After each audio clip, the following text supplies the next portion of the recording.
Punjabi radio USA ਸੁਣ ਰਹੇ ਸਾਰੇ ਸਰੋਤਿਆਂ ਨੂੰ ਪਿਆਰ ਸਤਿਕਾਰ ਸਹਿ ਨਿੱਘੀ ਜਿਹੀ ਸਤਿ ਸ੍ਰੀ ਅਕਾਲ ਜੀ ਨੂੰ ਆਖਦੇ ਹਾਂ ਸੋ ਪ੍ਰੋਗਰਾਮ ਅਪਡੇਟ ਕੈਲੀਫੋਰਨੀਆ। ਮੈਂ ਰਾਜਕਨਵੀਰ ਸਿੰਘ ਜੁੜ ਚੁੱਕੇ ਨੇ ਹਰਜੋਤ ਸਿੰਘ ਜੀ ਨੂੰ ਸਵਾਗਤ ਹੈ। ਸਤਿ ਸ੍ਰੀ ਅਕਾਲ ਜੀ। ਸਤਿ ਸ਼੍ਰੀ ਅਕਾਲ, ਧੰਨਵਾਦ ਜੀ ਆਇਆਂ ਨੂੰ। ਪੰਜਾਬੀ ਰੇਡੀਓ USA ਦੇ ਜਿੰਨੇ ਵੀ ਸਰੋਤੇ ਸਾਡੇ ਸਾਰੇ ਹੀ AM ਸਟੇਸ਼ਨਸ FM ਸਟੇਸ਼ਨਸ ਘਰਾਂ ਦੇ ਵਿੱਚ ਰੇਡੀਓ ਸੈਟਸ ਦੇ ਰਾਹੀਂ ਟੈਲੀਫੋਨ ਦੇ ਰਾਹੀਂ ਫੇਸਬੁੱਕ YouTube ਤੇ ਲਾਈਵ ਦੇਖ ਰਹੇ ਹੋ ਸੁਣ ਰਹੇ ਹੋ ਸਾਰਿਆਂ ਨੂੰ ਜੀ ਆਇਆਂ ਨੂੰ ਤੇ ਬਹੁਤ ਹੀ ਪਿਆਰ ਤੇ ਸਤਿਕਾਰ ਭਰੀ ਸਤਿ ਸ਼੍ਰੀ ਅਕਾਲ ਸਰੋਤਿਓ। ਅੱਜ ਨਵੰਬਰ ਦੀ 24 ਤਰੀਕ ਆ, ਦਿਨ ਸੋਮਵਾਰ ਆ ਤੇ ਤੁਹਾਡੇ ਲਈ ਸ਼ਾਮ ਦਾ ਅਪਡੇਟ ਕੈਲੀਫੋਰਨੀਆ ਪ੍ਰੋਗਰਾਮ ਲੈ ਕੇ ਹਾਜ਼ਰ ਹੋਏ ਹਾਂ। ਸਾਡੇ ਅੱਜ ਦੇ ਇਸ ਪ੍ਰੋਗਰਾਮ ਨੂੰ ਤੁਹਾਡੇ ਸਾਰਿਆਂ ਤੱਕ ਪਹੁੰਚਾਉਣ 'ਚ ਸਹਿਯੋਗ ਕਰਦੇ ਨੇ ਖਾਲਸਾ ਇੰਸ਼ੋਰੈਂਸ ਏਜੰਸੀ, ਜਿਨ੍ਹਾਂ ਦੇ ਕੋਲੋਂ ਹਰ ਇੱਕ ਤਰੀਕੇ ਦੇ ਇੰਸ਼ੋਰੈਂਸ ਤੁਸੀਂ ਕਰਵਾ ਸਕਦੇ ਹੋ। ਇੰਸ਼ੋਰੈਂਸ ਬਾਰੇ ਪਤਾ ਕਰਨ ਲਈ ਕਾਲ ਕਰ ਸਕਦੇ ਹੋ 408 272 2500। Tirkiana immigration law firm US immigration ਦਾ ਹੋਵੇ ਕਿਸੇ ਵੀ ਤਰੀਕੇ ਦਾ ਕੰਮ, call attorney J Tirkiana 415 909 0503। Gurbachan Singh Nagra Sacramento, Kulwant Singh Jaspal Kaur Jahal, Satnam Singh Tatla Yuba City, Gurdev Singh Sohal, Baljinder Singh, Rashpal Kaur Johal Antelope, Jaswinder Singh Nagra Roseville, Avtar Singh Manzil Clovis, Joga Singh Pawar Orangevale, Sarabjit Singh Dhoot Yuba City, Paramjit Singh Dakha Berkeley, Gurnek Singh ਬਾਗੜੀ ਫਰੈਜ਼ਨੋ। ਇਹਨਾਂ ਸਾਰਿਆਂ ਦਾ ਧੰਨਵਾਦ। ਜੇ ਤੁਸੀਂ ਵੀ ਇਸ ਪ੍ਰੋਗਰਾਮ ਨੂੰ ਸਪਾਂਸਰ ਕਰਨਾ ਚਾਹੁੰਦੇ ਹੋ ਸੰਪਰਕ ਕਰ ਸਕਦੇ ਹੋ 408 722 7698 ਦੇ ਉੱਤੇ। ਅੱਜ ਦੀਆਂ ਖਬਰਾਂ ਵੱਲ ਚੱਲੀਏ ਤੇ ਕੈਲੀਫੋਰਨੀਆ ਦੇ ਪਿਛਲੇ 24 ਘੰਟਿਆਂ ਦੇ ਵਿੱਚ ਬੇ ਏਰੀਏ ਦੇ ਵਿੱਚ ਕਾਫੀ ਜ਼ਿਆਦਾ ਜਿਹੜੇ ਅਰਥਕੁਏਕ ਆ ਉਹ ਆਏ ਹੈਗੇ ਆ। ਸੋ ਸਾਰੇ ਜਿਹੜੇ ਭੂਚਾਲ ਆਏ ਆ ਉਹਨਾਂ ਦਾ 2.5 ਮੈਗਨੀਚਿਊਡ ਤੋਂ ਲੈ ਕੇ 4.1 ਮੈਗਨੀਚਿਊਡ ਤੱਕ ਰੇਂਜ ਆ ਉਹ ਰਹੀ ਹੈਗੀ ਆ। ਦੋ ਜਿਹੜੇ ਅਰਥਕੁਏਕ ਸੀ ਉਹ ਘੱਟੋ ਘੱਟ ਸੈਂਟਾ ਰੋਜ਼ਾ ਦੇ ਲਾਗੇ ਸੈਂਟਰਡ ਸੀਗੇ। USGS ਜੋ ਯੂਨਾਈਟਿਡ ਸਟੇਟਸ ਜਿਓਲੋਜੀਕਲ ਸਰਵੇ ਆ ਉਹਨਾਂ ਨੇ ਇਹ ਦੱਸਿਆ ਹੈਗਾ। ਮਲਟੀਪਲ ਸਿਗਨੀਫਿਕੈਂਟ ਕਹਿੰਦੇ ਫਾਲਟ ਲਾਈਨਸ ਹੈਗੀਆਂ ਬੇ ਏਰੀਏ ਦੇ ਵਿੱਚ। ਸੋ ਇਹਦੇ ਕਰਕੇ ਇੱਥੇ ਭੂਚਾਲ ਆਉਂਦੇ ਰਹਿੰਦੇ ਹੈਗੇ ਆ। USGS ਦੇ ਮੁਤਾਬਕ ਰੋਜਰਸ ਕ੍ਰੀਕ ਫਾਲਟ ਜੋ ਆ ਉਹ ਸੈਂਟਾ ਰੋਜ਼ਾ ਦੇ ਥੱਲਿਓਂ ਦੀ ਲੰਘਦੀ ਆ ਤੇ ਉੱਥੇ 1969 ਦੇ ਵਿੱਚ ਵੀ ਕਾਫੀ ਵੱਡਾ ਭੂਚਾਲ ਆਇਆ ਸੀ ਜਿਹਦੇ ਨਾਲ ਕਾਫੀ ਨੁਕਸਾਨ ਹੋਇਆ ਸੀ 1969 ਦੇ ਵਿੱਚ। 7 ਮਿਲੀਅਨ ਦੇ ਕਰੀਬ ਲੋਕ ਬੇ ਏਰੀਏ ਦੇ ਵਿੱਚ ਰਹਿੰਦੇ ਹੈਗੇ ਆ। ਤਾਂ ਅਰਥਕੁਏਕ ਦਾ ਖਤਰਾ ਬੇ ਏਰੀਏ 'ਚ ਕਾਫੀ ਹੈਗਾ ਤੇ ਇੰਪਲੀਕੇਸ਼ਨਸ ਫॉर ਡਿਜ਼ਾਸਟਰ ਪ੍ਰੈਪਰੇਡਨੈਸ ਇਨਫਰਾਸਟਰਕਚਰ ਇਹ ਸਾਰਾ ਕੁਝ ਜਿਹੜਾ ਆ ਉਹ ਰਿਕੁਆਇਰਡ ਹੈਗਾ। ਸੋ ਸੈਨ ਐਂਡਰੀਅਸ ਫਾਲਟ ਜਿਹੜਾ ਆ 750 ਮੀਲ ਜਿਹੜਾ ਸਾਲਟਨ ਸੀ ਤੋਂ ਲੈ ਕੇ ਸਦਰਨ ਕੈਲੀਫੋਰਨੀਆ ਤਾਈਂ ਚੱਲਦਾ ਉਹ ਵੀ ਬੇ ਏਰੀਏ ਦੇ ਵਿੱਚ ਦੀ ਹੀ ਜਾਂਦਾ ਹੈਗਾ ਆ। ਸੋ ਲੱਕਲੀ ਕਿਸੇ ਦਾ ਨੁਕਸਾਨ ਨਹੀਂ ਹੋਇਆ, ਪਰ ਪਿਛਲੇ ਦਿਨਾਂ ਦੇ ਵਿੱਚ ਕਾਫੀ ਜ਼ਿਆਦਾ ਜਿਹੜੇ ਭੂਚਾਲ ਆ ਛੋਟੇ ਛੋਟੇ ਭੂਚਾਲ ਆ ਉਹ ਬੇ ਏਰੀਏ ਦੇ ਵਿੱਚ ਆਏ ਹੈਗੇ ਜੀ। ਅਗਲੀ ਜਿਹੜੀ ਹਰਜੋਤ ਸਿੰਘ ਜੀ ਖਬਰ ਦੇ ਉੱਤੇ ਨਜ਼ਰ ਮਾਰਦੇ ਹਾਂ। ਰਾਸ਼ਟਰਪਤੀ ਟਰੰਪ ਹੋਣਾ ਦੇ ਦੁਆਰਾ ਉਸ ਪ੍ਰਕਿਰਿਆ ਨੂੰ ਸ਼ੁਰੂ ਕੀਤਾ ਗਿਆ ਆ ਜਿਸ ਦੇ ਨਾਲ ਮੁਸਲਿਮ ਬ੍ਰਦਰਹੁੱਡ ਦੇ ਜਿਹੜੇ ਚੈਪਟਰ ਨੇ, ਇਹ ਸੰਸਥਾ ਦੇ ਜਿਹੜੇ ਹੋਰ ਵੱਖ-ਵੱਖ ਮੁਲਕਾਂ ਦੇ ਵਿੱਚ ਬ੍ਰਾਂਚਾਂ ਆ, ਉਹਨਾਂ ਨੂੰ FTO ਫੋਰਨ ਟੈਰਰਿਸਟ ਆਰਗੇਨਾਈਜੇਸ਼ਨ ਗਰਦਾਨਿਆ ਜਾਵੇਗਾ। ਰਾਸ਼ਟਰਪਤੀ ਟਰੰਪ ਕਹਿੰਦੇ ਵੀ ਉਹ ਇੱਕ ਐਗਜ਼ੈਕਟਿਵ ਆਰਡਰ ਸਾਈਨ ਕਰਨ ਜਾ ਰਹੇ ਆ ਜਿਸ ਦੇ ਨਾਲ ਸੈਕਟਰੀ ਆਫ ਸਟੇਟ ਮਾਰਕੋ ਰੂਬੀਓ ਤੇ ਜਿਹੜੇ ਬੈਸੈਂਟ ਆ ਉਹਨਾਂ ਨੂੰ ਆਦੇਸ਼ ਦਿੱਤੇ ਜਾਣਗੇ ਵੀ ਰਿਪੋਰਟਸ ਸਬਮਿਟ ਕੀਤੀਆਂ ਜਾਣ, ਜਾਣਕਾਰੀਆਂ ਸਾਂਝੀਆਂ ਕੀਤੀਆਂ ਜਾਣ ਜਿਹੜੀਆਂ ਲੈਬਨਾਨ, ਈਜਿਪਟ ਤੇ ਜਾਰਡਨ ਦੇ ਵਿੱਚ ਮੁਸਲਿਮ ਬ੍ਰਦਰਹੁੱਡ ਦੇ ਚੈਪਟਰ ਆ ਵੀ ਉਹਨਾਂ ਦੇ ਕੀ ਕਾਰਵਾਈਆਂ ਹੈਗੀਆਂ ਆ। ਸੋ ਕਹਿੰਦੇ ਵੀ 45 ਦਿਨਾਂ ਦੇ ਵਿੱਚ ਇਸ ਰਿਪੋਰਟ ਦੀ ਇਹਨਾਂ ਨੇ ਹੁਣ ਮੰਗ ਕੀਤੀ ਹੈਗੀ ਆ। ਇਨਫੈਕਟ ਐਗਜ਼ੈਕਟਿਵ ਆਰਡਰ ਇਹਨਾਂ ਨੇ ਆਲਰੇਡੀ ਸਾਈਨ ਕਰ ਦਿੱਤਾ ਆ ਜਿਸ ਦੇ ਨਾਲ ਹੁਣ ਮਾਰਕੋ ਰੂਬੀਓ ਤੇ ਸਕਾਟ ਬੈਸੈਂਟ ਆ ਉਹਨਾਂ ਨੂੰ 45 ਦਿਨ ਦਾ ਵਕਤ ਮਿਲਿਆ ਆ। ਰਾਸ਼ਟਰਪਤੀ ਟਰੰਪ ਨੇ ਕਨਫਰੰਟ ਜਿਹੜਾ ਉਹ ਕੀਤਾ, ਕਹਿੰਦੇ ਵੀ ਮੁਸਲਿਮ ਬ੍ਰਦਰਹੁੱਡ ਆ ਇਹਨਾਂ ਦਾ ਟਰਾਂਸਨੈਸ਼ਨਲ ਨੈਟਵਰਕ ਆ ਜਿਹਦੇ ਨਾਲ ਅੱਤਵਾਦ ਨੂੰ ਫੈਲਾਇਆ ਜਾ ਰਿਹਾ ਆ ਤੇ ਜਿਹੜੀਆਂ ਡੀਸਟੇਬਲਾਈਜੇਸ਼ਨ ਕੈਂਪੇਨਸ ਅਮਰੀਕਾ ਦੇ ਇੰਟਰਸਟ ਦੇ ਉਲਟ ਇਹਨਾਂ ਦੁਆਰਾ ਚਲਾਈਆਂ ਜਾਂਦੀਆਂ ਨੇ ਤੇ ਮਿਡਲ ਈਸਟ ਦੇ ਵਿੱਚ ਵੀ ਇਹ ਇਹੀ ਕਾਰਵਾਈ ਕਰਦੇ ਆ। ਇਹ ਬ੍ਰਦਰਹੁੱਡ ਮਿਸਰ ਦੇ ਵਿੱਚ, ਇਜਿਪਟ 'ਚ 1920 ਤੋਂ ਵਿੱਚ ਬਣਾਇਆ ਗਿਆ ਸੀ ਇਸਲਾਮਿਕ ਪੋਲੀਟੀਕਲ ਮੂਵਮੈਂਟ ਨੂੰ ਕਾਊਂਟਰ ਕਰਨ ਦੇ ਲਈ। ਇਹਨਾਂ ਦਾ ਮੇਨ ਕੰਮ ਇਹ ਸੀਗਾ ਵੀ ਸੈਕੂਲਰ ਤੇ ਨੈਸ਼ਨਲਿਸਟ ਜਿਹੜੇ ਆਈਡੀਏ ਆ ਉਹਨਾਂ ਨੂੰ ਵਧਾਉਣਾ ਤੇ ਇਹ ਹੌਲੀ-ਹੌਲੀ ਕਈ ਮੁਲਕ ਦੇ ਵਿੱਚ ਮੁਸਲਿਮ ਮੁਲਕਾਂ 'ਚ ਇਹ ਫੈਲਿਆ ਆ ਤੇ ਹੁਣ ਇੱਕ ਵੱਡਾ ਪਲੇਅਰ ਬਣ ਰਿਹਾ ਸੀਗਾ ਵੀ ਉੱਦਾਂ ਹੀ ਕਹਿੰਦੇ ਵੀ ਓਪਨ ਸੀਕ੍ਰੇਟ ਸੀਗਾ ਵੀ ਇਹ ਸੀਕ੍ਰੇਟਲੀ ਕੰਮ ਜਿਹੜੇ ਆ ਉਹ ਕਰਦੇ ਹੈਗੇ ਆ। ਸੋ ਮੁਸਲਿਮ ਬ੍ਰਦਰਹੁੱਡ ਨੂੰ ਇਹ ਹੁਣ ਰਾਸ਼ਟਰਪਤੀ ਟਰੰਪ ਦੇ ਦੁਆਰਾ ਫੋਰਨ ਟੈਰਰਿਸਟ ਆਰਗੇਨਾਈਜੇਸ਼ਨ ਜਿਹੜੀ ਅੰਤਰਰਾਸ਼ਟਰੀ ਅੱਤਵਾਦੀ ਜਥੇਬੰਦੀ ਐਲਾਨਣ ਦੇ ਵੱਲ ਨੂੰ ਕਦਮ ਜਿਹੜੇ ਆ ਟਰੰਪ ਪ੍ਰਸ਼ਾਸਨ ਨੇ, ਟਰੰਪ ਹੋਣਾ ਨੇ ਸ਼ੁਰੂ ਕਰ ਦਿੱਤੇ ਆ। ਅਗਲੀ ਖਬਰ 'ਤੇ ਚੱਲੀਏ। ਕੈਲੀਫੋਰਨੀਆ ਦੇ ਵਿੱਚ ਇੱਕ ਬੰਦੇ ਦੀ ਮੌਤ ਹੋ ਗਈ ਆ। ਉਹ ਸਮੁੰਦਰ ਦੇ ਉੱਤੇ, ਬੀਚ ਦੇ ਉੱਤੇ ਸੀਗਾ। ਐਗਜ਼ੈਕਟਲੀ ਉਸ ਜਗ੍ਹਾ ਦੇ ਉੱਤੇ ਜਿੱਥੇ ਇੱਕ ਫਾਦਰ ਤੇ ਉਸ ਦੀ ਬੇਟੀ ਦੀ ਕੁਛ ਦਿਨ ਪਹਿਲਾਂ 7-8 ਦਿਨ ਪਹਿਲਾਂ ਜਿਹੜੀ ਮੌਤ ਹੋਈ ਸੀ। 7 ਸਾਲਾਂ ਦੀ ਉਹ ਬੱਚੀ ਜਿਹੜੀ ਆ ਉਹ ਉੱਥੇ ਡੁੱਬ ਕੇ ਜਿਹੜੀ ਉਹਦੀ ਮੌਤ ਹੋ ਗਈ ਸੀ।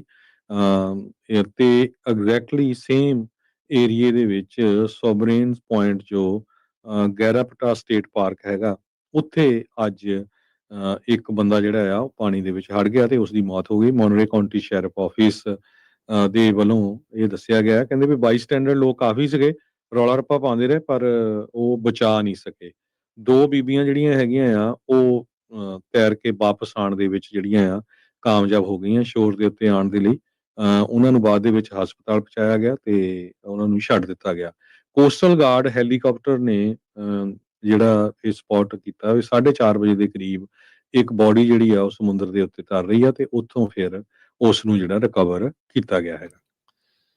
ਮਾੜੀ ਖਬਰ ਆ ਰਹੀ ਹੈ, ਮੰਦਭਾਗੀ ਖਬਰ ਬਰੈਂਪਟਨ ਤੋਂ। ਬਰੈਂਪਟਨ ਦੇ ਇੱਕ ਘਰ ਦੇ ਵਿੱਚ ਅੱਜ ਅੱਗ ਲੱਗਣ ਦੇ ਨਾਲ 5 ਜਾਣਿਆਂ ਦੀ ਮੌਤ ਹੋਈ ਦੱਸੀ ਜਾਂਦੀ ਆ। ਇਸ ਦੇ ਵਿੱਚ ਇੱਕ ਅਨਬੋਰਨ ਚਾਈਲਡ ਵੀ ਦੱਸਿਆ ਗਿਆ ਸੀ। ਪੀਲ ਰੀਜਨਲ ਪੁਲਿਸ ਤੇ ਉੱਥੋਂ ਦੇ ਜਿਹੜੇ ਆਫਿਸ ਆਫ ਫਾਇਰ ਮਾਰਸ਼ਲ, ਉਹਨਾਂ ਨੇ ਜਾਣਕਾਰੀ ਦਿੰਦੇ ਹੋਏ ਜਿਹੜਾ ਉਹ ਦੱਸਿਆ ਆ, ਕਹਿੰਦੇ ਵੀ ਇਸ ਘਰ ਦੇ ਵਿੱਚ ਜਿਹੜੀ ਉਹ ਅੱਗ ਲੱਗੀ ਹੈ। ਜਾਂਚ ਚੱਲ ਰਹੀ ਹੈ ਵੀ ਅੱਗ ਕਿਉਂ ਲੱਗੀ। 12 ਜਾਣੇ ਕਹਿੰਦੇ ਵੀ ਇਸ ਘਰ ਦੇ ਵਿੱਚ ਰਹਿੰਦੇ ਸੀਗੇ।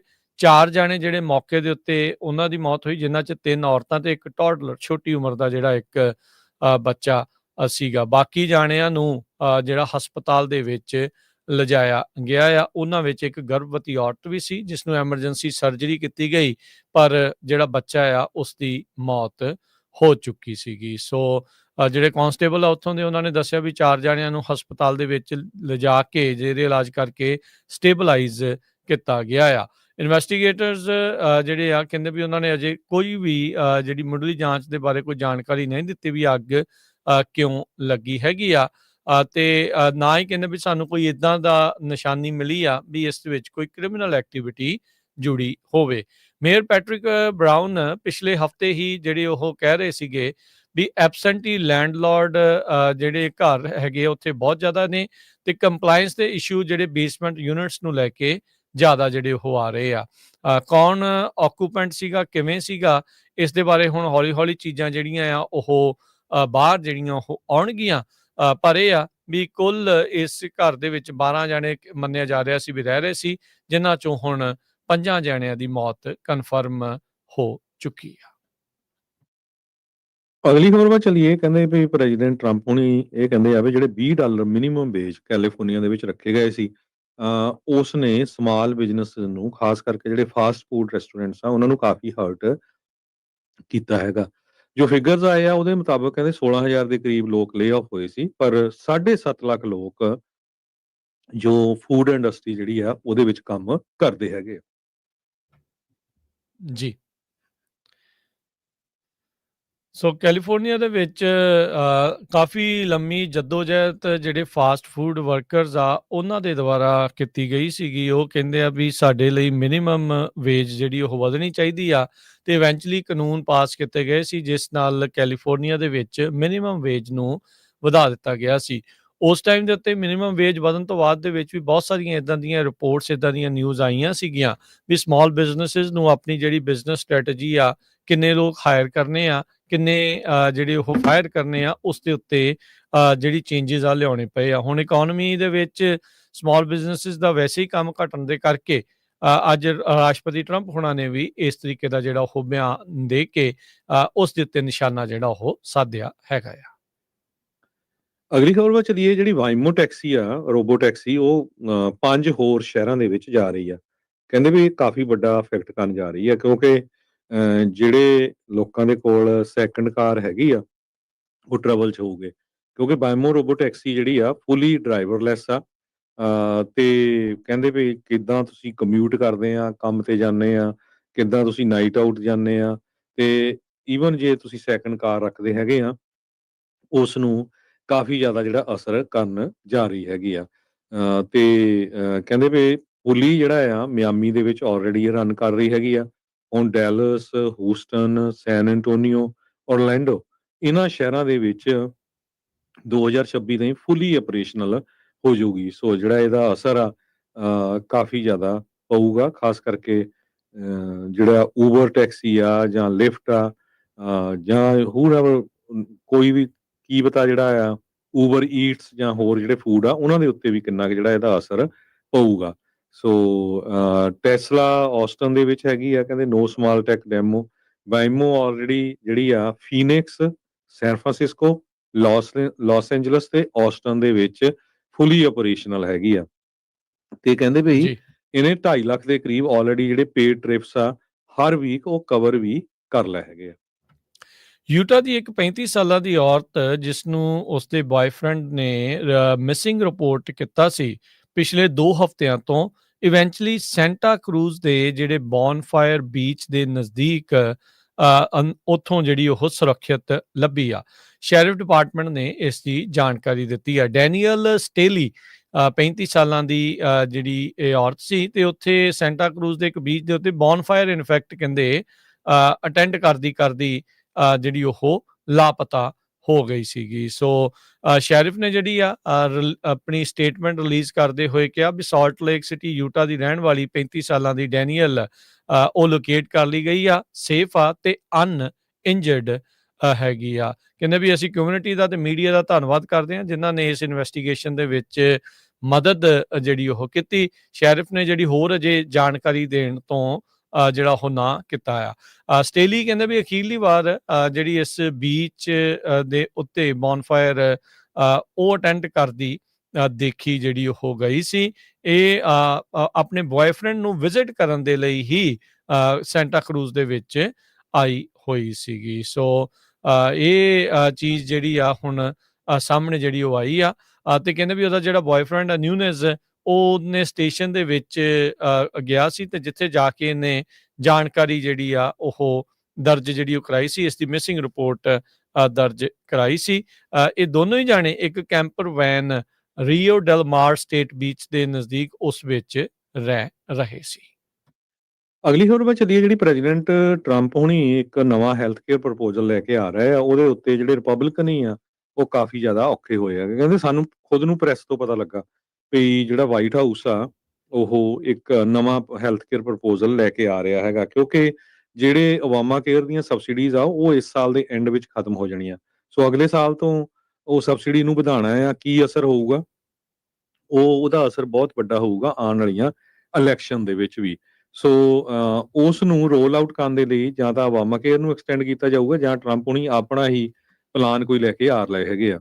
ਅਮਰੀਕਾ ਦੇ ਵਿੱਚ 22 ਮਿਲੀਅਨ ਅਮਰੀਕਨ ਇਸ ਟਾਈਮ ਬੈਨੀਫਿਟ ਕਰਦੇ ਆ ACA ਸਬਸਿਡੀਜ਼ ਤੋਂ। ਤੇ ਜੇ ਉਹਨਾਂ ਨੂੰ ਸਬਸਿਡੀਆਂ ਨਾ ਮਿਲੀਆਂ ਤੇ ਬਹੁਤ ਜ਼ਿਆਦਾ ਜਿਹੜਾ ਪ੍ਰੀਮੀਅਮ ਹੋ ਜਾਊਗਾ, ਤੇ ਜਿਹੜੇ ਟੈਕਸ ਕ੍ਰੈਡਿਟਸ ਆ ਉਹ ਇਸ ਸਾਲ ਦੇ ਐਂਡ ਤੇ ਹੀ ਖਤਮ ਹੋਣ ਜਾ ਰਹੇ ਹੈਗੇ ਆ। ਸੋ ਇਹਦਾ ਅਸਰ ਕੱਲਾ ਰਿਪਬਲਿਕਨ ਤੇ ਨਹੀਂ, ਕੱਲਾ ਡੈਮੋਕ੍ਰੇਟ ਤੇ ਨਹੀਂ, ਦੋਨਾਂ ਦੇ ਉੱਤੇ, ਜਿਹੜਾ ਡੈਮੋਕ੍ਰੇਟ ਤੇ ਰਿਪਬਲਿਕਨ ਆ ਉਹਨਾਂ ਦੇ ਉੱਤੇ ਪੈਣ ਜਾ ਰਿਹਾ ਇਲੈਕਸ਼ਨ ਤੇ, ਜੇ ਕੁਝ ਨਹੀਂ ਕੀਤਾ ਜਾਂਦਾ। ਆਲਰੇਡੀ ਇਸ ਸਾਲ ਵੀ ਜਿਹੜੇ ਕਈ ਲੋਕਾਂ ਦੇ ਜਿਹੜੇ ਪ੍ਰੀਮੀਅਮ ਆ ਉਹ ਕਾਫੀ ਜ਼ਿਆਦਾ ਵੱਧ ਗਏ ਹੈਗੇ।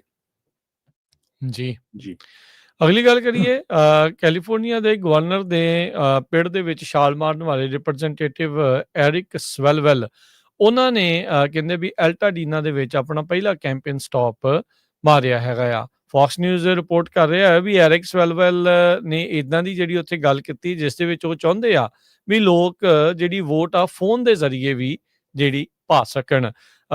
ਸਵੈਲਵੈਲ ਨੇ ਮੇਨ ਤੌਰ ਦੇ ਉੱਤੇ ਇਸ ਜਿਹੜੀ ਆ ਜਿੱਥੇ ਕੈਂਪੇਨ ਸਟਾਪ ਉਹਨਾਂ ਨੇ ਕੀਤਾ ਸੀ ਉਹਦੇ ਵਿੱਚ ਕਿਹਾ ਵੀ ਪ੍ਰਾਈਸਿਸ ਬਹੁਤ ਜ਼ਿਆਦਾ ਹਾਈ ਆ ਤੇ ਲੋਕ ਡਰੇ ਹੋਏ ਨੇ, ਤੇ ਆਪਾਂ ਫਾਈਟਰ ਆ ਤੇ ਪ੍ਰੋਟੈਕਟ ਕਰਾਂਗੇ ਆਪਣੇ ਸੂਬੇ ਨੂੰ ਇਸ ਕਾਂਗਰਸ ਦੇ ਵਿੱਚ। ਸੋ ਕਹਿੰਦੇ ਵੀ ਮੈਂ ਹਰ ਇੱਕ ਕੋਸ਼ਿਸ਼ ਜਿਹੜੀ ਆ ਉਹ ਕਰੂੰਗਾ। ਸਵੈਲਵੈਲ ਡੈਮੋਕ੍ਰੇਟ ਪਾਰਟੀ ਦੇ ਵੱਲੋਂ ਹੀ ਆ, ਤੇ ਜਿੱਦਾਂ ਦੱਸਿਆ ਵੀ ਉਹ ਜਿਹੜਾ ਪਿੰਡ ਬਹੁਤ ਜ਼ਿਆਦਾ ਭਖਿਆ ਆ ਤੇ ਬਹੁਤ ਜ਼ਿਆਦਾ ਜਿਹੜੇ ਡੈਮੋਕ੍ਰੇਟਸ ਆ ਉਹ ਇਸ ਟਾਈਮ ਇਸ ਗਵਰਨਰ ਦੇ ਅਹੁਦੇ ਦੇ ਲਈ ਰਨ ਕਰ ਰਹੇ ਹੈਗੇ ਆ। ਕੇਟੀ ਪੋਰਟਰ, ਸਟੀਵਨ ਕਲੂਬੈਕ, LA ਦੇ ਸਾਬਕਾ ਮੇਅਰ ਐਂਟੀਨੀਓ ਵਿਲਾਗਰੋਸਾ, US ਦੇ ਹੈਲਥ ਹਿਊਮਨ ਸਰਵਿਸਿਜ਼ ਦੇ ਸਕੱਤਰ ਹੈਵੀਅਰ ਬਸੇਰਾ, ਸਟੇਟ ਕੰਟਰੋਲਰ ਬੈਟੀ ਯੀ, ਸਟੇਟ ਸੁਪਰੀਡੈਂਟੈਂਟ ਪਬਲਿਕ ਇੰਸਟਰਕਸ਼ਨ ਟੋਨੀ ਥੰਡਰਮੌਂਡ ਹੈਗੇ ਆ। ਰਿਵਰਸਾਈਡ ਕਾਉਂਟੀ ਦੇ ਸ਼ੈਰਿਫ ਚੈਡ ਬਿਆਂਕੋ ਰਿਪਬਲਿਕਨ ਪਾਰਟੀ ਵੱਲੋਂ, ਤੇ ਫੌਕਸ ਨਿਊਜ਼ ਦੇ ਸਾਬਕਾ ਹੋਸਟ ਸਟੀਵ ਹਿਲਟਨ ਇਸ ਦੇ ਵਿੱਚ ਜਿਹੜੇ ਪਿੰਡ ਦੇ ਵਿੱਚ ਕੁੱਦੇ ਹੈਗੇ ਆ। ਇਹ ਕੈਲੀਫੋਰਨੀਆ ਦੇ ਵਿੱਚ ਕੋਈ ਅਤਕਥਨੀ ਨਹੀਂ ਹੋਊਗੀ ਵੀ ਜੇ ਇੱਥੇ ਦਾ ਗਵਰਨਰ ਜਿਹੜਾ ਰਿਪਬਲਿਕਨ ਬਣ ਜਾਂਦਾ ਆ। ਇੱਕ ਟਾਈਮ ਦੇ ਉੱਤੇ ਆਰਨੋਲਡ ਸ਼ਵਾਜ਼ਨੇਗਰ ਉਹ ਵੀ 2 ਵਾਰੀ ਇਨਫੈਕਟ ਮਿਲਾਦਾ ਆ ਉਹ ਗਵਰਨਰ ਕੈਲੀਫੋਰਨੀਆ ਦੇ ਬਣੇ ਆ, ਜੋ ਕਿ ਰਿਪਬਲਿਕਨ ਪਾਰਟੀ ਤੋਂ ਸੀਗੇ। ਜਿਹੜੇ ਜੈਰੀ ਬਰਾਊਨ ਤੇ ਉਸਦਾ ਜਿਹੜੇ ਪਿਓ ਆ, ਉਦੋਂ ਜਦੋਂ ਤੋਂ ਉਹ ਗਵਰਨਰ ਬਣਨੇ ਸ਼ੁਰੂ ਹੋਏ, ਉਸ ਤੋਂ ਬਾਅਦ ਦੇ ਵਿੱਚ ਇਹ ਜਿਹੜੀ ਸਟੇਟ ਆ ਕਾਫੀ ਜ਼ਿਆਦਾ ਬਲੂ ਹੋ ਗਈ ਹੈ। ਜਿੱਦਾਂ ਬਾਕੀ ਸਟੇਟ ਟੈਕਸਸ ਜਾਂ ਫਲੋਰੀਡਾ ਜਿਹੜੀ ਇਸ ਟਾਈਮ ਰੈੱਡ ਹੁੰਦੀਆਂ ਜਿਹੜੀਆਂ ਉਹ ਜਾ ਰਹੀਆਂ ਆ। ਸੋ ਲੈਟਸ ਸੀ ਕੀ ਬਣਦਾ ਆ, ਪਰ ਗਵਰਨਰ ਦਾ ਜਿਹੜਾ ਪੇੜ ਆ ਉਹ ਕਾਫੀ ਜ਼ਿਆਦਾ ਮਗਿਆ ਪਿਆ ਆ। ਮਾਰਜੀ ਟਿਲ ਗ੍ਰੀਨ ਜਿਸਨੇ ਕਿਹਾ ਵੀ ਉਹ ਜਨਵਰੀ 'ਚ ਪਹਿਲੇ ਹਫ਼ਤੇ 'ਚ ਰਿਜ਼ਾਈਨ ਕਰਨ ਜਾ ਰਹੀ ਆ, ਉਹਨੇ ਕਿਹਾ ਵੀ ਜਿਹੜੀ ਨੈਕਸਟ ਇਲੈਕਸ਼ਨ ਆਉਣੀ ਹੈਗੀ ਨਵੰਬਰ ਦੇ ਵਿੱਚ, ਉਹ ਨਾ ਤਾਂ ਹੀ ਜਿਹੜਾ ਟਰੰਪ ਉਹਨਾਂ ਦਾ ਕੈਂਡੀਡੇਟ ਹੋਊਗਾ ਤੇ ਨਾ ਹੀ ਜਿਹਨੂੰ ਉਹ ਪ੍ਰੈਫਰ ਕਰਦੀ ਆ ਉਹਦੇ ਹੀ ਸਪੋਰਟ ਕਰੂਗੀ। ਉਹ ਕਹਿੰਦੀ ਵੀ ਇਸ ਇਲੈਕਸ਼ਨ ਦੀ ਰੇਸ ਤੋਂ ਉਹ ਬਾਹਰ ਹੀ ਰਹੂਗੀ। ਸੋ ਕਹਿੰਦੀ ਵੀ ਮੈਂ ਜਾਰਜੀਆ ਦਾ ਜਿਹੜਾ 14th ਕਾਂਗਰੈਸ਼ਨਲ ਡਿਸਟ੍ਰਿਕਟ ਹੈਗਾ ਉਹਦੇ ਵਿੱਚ ਨਿਊਟਰਲ ਰਹਿਣੀ ਚਾਹੁੰਦੀ ਹੈਗੀ ਆ। ਸੋ ਸਪੈਸ਼ਲ ਇਲੈਕਸ਼ਨ ਹੋਣੀ ਆ ਇਸ ਕਾਂਗਰੈਸ਼ਨਲ ਸੀਟ ਦੇ ਲਈ, ਤੇ ਇਹ ਉਸਨੇ ਜਿਹੜਾ ਐਕਸ ਦੇ ਉੱਤੇ ਲਿਖਿਆ ਹੈਗਾ। ਕਹਿੰਦੀ ਵੀ ਜੇ ਕੋਈ ਮੇਰੀ ਇੰਡੋਰਸਮੈਂਟ ਲੈਣਾ ਚਾਹੁੰਦਾ ਆ ਤੇ ਮੈਂ ਉਹਨਾਂ ਨੂੰ ਕਿਸੇ ਨੂੰ ਵੀ ਇੰਡੋਰਸਮੈਂਟ ਨਹੀਂ ਦਊਂਗੀ। ਜੀ, LA ਨੂੰ ਆਪਣੇ ਕਾਫੀ ਲੋਕ ਜਾਂਦੇ ਨੇ, 에ਅਰਪੋਰਟ ਦੇ ਉੱਤੇ ਵੀ ਜਾਂਦੇ ਆ। ਅੱਜ ਸਪੈਸ਼ਲ ਰਿਪੋਰਟ ਜਿਹੜੀ ਉੱਥੋਂ ਦੇ ABC 7 ਨਿਊਜ਼ ਨੇ ਕੀਤੀ ਆ, ਕਹਿੰਦੇ ਵੀ LA ਦੇ ਪਾਰਕਿੰਗ ਲੋਟਸ ਦੇ ਵਿੱਚ, 에ਅਰਪੋਰਟ ਦੀਆਂ ਪਾਰਕਿੰਗ ਲੋਟਸ ਦੇ ਵਿੱਚ ਬਹੁਤ ਜ਼ਿਆਦਾ ਕਾਰ ਚੋਰੀਆਂ ਹੋ ਰਹੀਆਂ ਨੇ। ਆਪਣੇ ਆਪ ਨੂੰ ਕਹਿੰਦੇ ਵੀ ਪ੍ਰੋਟੈਕਟ ਤੁਸੀਂ ਜ਼ਰੂਰ ਕਰੋ। ਜਦੋਂ ਵੀ ਤੁਸੀਂ ਕਿਸੇ ਨੂੰ ਛੱਡਣ ਜਾਂਦੇ ਆ ਜਾਂ ਲੈਣ ਆਉਂਦੇ ਆ ਤਾਂ ਗੱਡੀ ਕਹਿੰਦੇ ਵੀ ਆਪਣੀ ਭਾਈ ਖਾਲੀ ਹੀ ਜਿਹੜੀ ਉਹ ਰੱਖੋ। ਓਬਵੀਅਸਲੀ ਜਦੋਂ ਤੁਸੀਂ ਜਾਂਦੇ ਆ ਤਾਂ ਸਮਾਨ ਭਰਿਆ ਹੋਣਾ, ਪਰ ਆਪਣੇ ਨਾਲ ਹੀ ਸਮਾਨ ਨੂੰ ਲਿਜਾਇਆ ਜਾਵੇ, ਉੱਥੇ ਜਿਹੜਾ ਨਾ ਛੱਡਿਆ ਜਾਵੇ। ਸੋ ਕਹਿੰਦੇ ਵੀ ਅੰਡਰਕਵਰ ਆਫਿਸਰਸ ਨੇ ਜਿਹੜਾ ਉਹ ਦੇਖਿਆ ਵੀ ਕਿਸ ਤਰੀਕੇ ਦੇ ਨਾਲ ਉੱਥੇ ਕ੍ਰਾਈਮ ਆ ਉਹ ਵਧਿਆ ਪਿਆ ਆ। LAX PD ਦੇ ਜਿਹੜੇ ਸਾਰਜੈਂਟ ਤੇ LAPD ਦੇ ਜਿਹੜੇ ਡਿਟੈਕਟਿਵ ਸੁਪਰਵਾਈਜ਼ਰ ਆ, ਉਹਨਾਂ ਨੇ ਕਿਹਾ ਵੀ ਨਵੀਆਂ ਗੱਡੀਆਂ ਦੇ ਵਿੱਚ ਇੱਕ ਫਲॉ ਆ ਜਿਹਦੇ ਕਰਕੇ ਇਹ ਗੱਡੀਆਂ ਨੂੰ ਬੜੀ ਆਸਾਨੀ ਦੇ ਨਾਲ ਭੰਨ ਕੇ ਰੀਅਰ ਵਿੰਡੋ ਨੂੰ ਪੰਚ ਕਰਕੇ ਤੇ ਜਿਹਦੇ ਨਾਲ ਅਲਾਰਮ ਵੀ ਜਿਹੜਾ ਉਹ ਔਨ ਨਹੀਂ ਹੁੰਦਾ, ਉਹਦੇ ਵਿੱਚੋਂ ਸਮਾਨ ਕੱਢ ਕੇ ਜਿਹੜਾ ਲੈ ਜਾਂਦੇ ਨੇ। ਸਭ ਤੋਂ ਜ਼ਿਆਦਾ ਜਿਹੜੇ ਡੌਜ TRX, GMC ਦੇ ਯੂਕੌਨ, GMC ਡਨਾਲੀਜ਼, ਕੈਡਿਲਕ ਐਸਕਲੇਡ, ਜੀਪ ਰੂਬੀਕੌਨ, ਕਹਿੰਦੇ ਵੀ ਇਹਨਾਂ ਨੂੰ ਸਭ ਤੋਂ ਜ਼ਿਆਦਾ ਟਾਰਗੇਟ ਕੀਤਾ ਜਾ ਰਿਹਾ ਆ। ਪਿਛਲੇ ਸਾਲ ਦੇ ਵਿੱਚ 111 ਕੇਸ ਅਜਿਹੇ ਸਾਹਮਣੇ ਆਏ ਸੀ LAX ਦੇ ਜਿਹੜੇ ਪਾਰਕਿੰਗ ਲੋਟ ਦੇ ਵਿੱਚ, ਜੋ ਕਿ ਉਸ ਤੋਂ ਪਿਛਲੇ ਸਾਲ ਦੇ ਨਾਲੋਂ ਤਕਰੀਬਨ ਡਬਲ ਹੋ ਚੁੱਕੇ ਆ। ਸੋ ਕਹਿੰਦੇ ਵੀ ਈਜ਼ੀ ਟਾਰਗੇਟ ਨਾ ਬਣੋ ਤੇ ਆਪਣੀਆਂ ਕੋਈ ਵੀ ਸਮਾਨ ਗੱਡੀ ਦੇ ਵਿੱਚ ਨਾ ਛੱਡੋ ਜਦੋਂ ਤੁਸੀਂ ਪਾਰਕਿੰਗ ਲੋਟ ਦੇ ਵਿੱਚ ਜਾਂਦੇ ਆ। ਕੱਲਾ ਇਹੀ ਨਹੀਂ, ਕਹਿੰਦੇ ਵੀ ਉੱਥੇ ਕੈਟਾਲਿਟਿਕ ਕਨਵਰਟਰ ਵੀ 13 ਜਿਹੜੇ ਆ ਹੁਣ ਤੱਕ ਚੋਰੀ ਹੋ ਚੁੱਕੇ ਆ। ਹੁਣ ਲੋਕਾਂ ਦੇ ਉੱਤੇ ਤਾਂ ਹਰਜੋਤ ਸਿੰਘ ਜੀ ਇਹ ਸਾਰਾ ਭਾਰ ਸਿੱਟੀ ਜਾਂਦੇ ਆ ਵੀ ਗੱਡੀ ਵੀ ਲੈ ਕੇ ਆਓ, ਸਮਾਨ ਵੀ ਵਿੱਚ ਨਾ ਰੱਖੋ, ਤੇ ਭਾਈ ਤੁਸੀਂ ਚੋਰੀ ਨੂੰ ਰੋਕਣ ਦੇ ਲਈ ਕਰ ਕੀ ਰਹੇ ਹੈਗੇ ਆ। ਸੋ ਉਹਦੇ ਲਈ ਵੀ ਥੋੜੀ ਕਾਰਵਾਈ ਕਰੋ। ਉੱਥੇ ਜਿਹੜੀ ਕੋਈ ਪੁਲਿਸ ਦੀ ਆ ਉੱਥੇ ਗਸ਼ਤ ਨੂੰ ਉਸ ਨੂੰ ਵਧਾਇਆ ਜਾਵੇ, ਪੈਟਰੋਲਿੰਗ ਜਿਹੜੀ ਉਹ ਵਧੇ, ਥੋੜੇ ਸਖਤ ਜਿਹੜਾ ਉਹ ਕੰਮ ਹੋਵੇ। ਨਹੀਂ ਤਾਂ ਲੋਕ ਤਾਂ ਨਿੱਤ ਆਏ ਦਿਨ ਉਹਦੇ ਲੋਕਾਂ ਨੂੰ ਛੱਡ ਕੇ ਆਉਣਗੇ, ਚੱਕਣ ਜਾਣਗੇ ਕਿ ਸਮਾਨ ਜਿਹੜਾ ਚੋਰੀ ਕਰਾ ਕੇ ਆਉਣਗੇ। ਸੋ ਪਰ ਇਹ ਆ ਵੀ ਚਲੋ ਤੁਹਾਨੂੰ ਇਤਲਾਹ ਦਿੱਤੀ ਆ, ਧਿਆਨ ਰੱਖਿਓ ਆਪਣਾ। ਸੋ ਸਾਡਾ ਖਬਰਾਂ ਦਾ ਸਮਾਂ ਸਮਾਪਤੀ ਵੱਲ ਆ। ਜੇ ਕਰੰਸੀ ਦੀ ਗੱਲ ਕਰਦੇ ਜਾਈਏ, $1 ਦੇ ਬਰਾਬਰ ਕੈਨੇਡਾ ਦੇ $1 ਤੇ 41 ਸੈਂਟ ਰਹੇ ਆ। $1 ਦੇ ਬਰਾਬਰ ਪਾਕਿਸਤਾਨ ਦੇ $281 ਤੇ 69 ਪੈਸੇ। $1 ਦੇ ਬਰਾਬਰ ਇੰਡੀਆ ਦੇ $99 ਤੇ 10 ਪੈਸੇ। ਡਾਓ ਜੋਨ ਅੱਜ 203 ਪੁਆਇੰਟ ਵੱਧ ਕੇ 46,448, S&P 102 ਪੁਆਇੰਟ ਵੱਧ ਕੇ 6705, ਨੈਸਡੈਕ 500 ਤੇ 99 ਪੁਆਇੰਟ ਵੱਧ ਕੇ 22,000 ਤੇ 872 ਤੇ ਬੰਦ ਹੋਇਆ। ਸੋਨੇ ਦਾ ਭਾਅ 4100 ਤੇ $32 ਪ੍ਰਤੀ ਆਉਂਸ। ਕੱਚੇ ਤੇਲ ਦੀ ਕੀਮਤ $59 ਪ੍ਰਤੀ barrel. 10 year yield 4.04%। Crypto currency 'ਚ ਬਿਟਕੋਇਨ 87,714, ਤੇ ਇਥੀਰੀਅਮ $2920 ਦੇ ਬਰਾਬਰ ਚੱਲ ਰਿਹਾ ਆ। ਸੋ ਇੱਥੇ ਹੀ ਸਰੋਤਿਆਂ ਤੋਂ ਇਜਾਜ਼ਤ ਲੈਂਦੇ ਹਾਂ। ਮੇਰੇ ਹਰਜੋਤ ਸਿੰਘ ਵੱਲੋਂ ਮੇਰੇ ਰਾਜਕਨਵੀਰ ਸਿੰਘ ਵੱਲੋਂ ਆਪ ਸਭ ਨੂੰ ਪਿਆਰ ਸਤਿਕਾਰ ਸਹਿ ਨਿੱਘੀ ਜਿਹੀ ਸਤਿ ਸ੍ਰੀ ਸਤਿ ਅਕਾਲ। ਸ੍ਰੀ ਅਕਾਲ। ਸੁਣਦੇ ਰਹੋ, ਦੇਖਦੇ ਰਹੋ ਪੰਜਾਬੀ ਰੇਡੀਓ USA। ਯੂਐਸ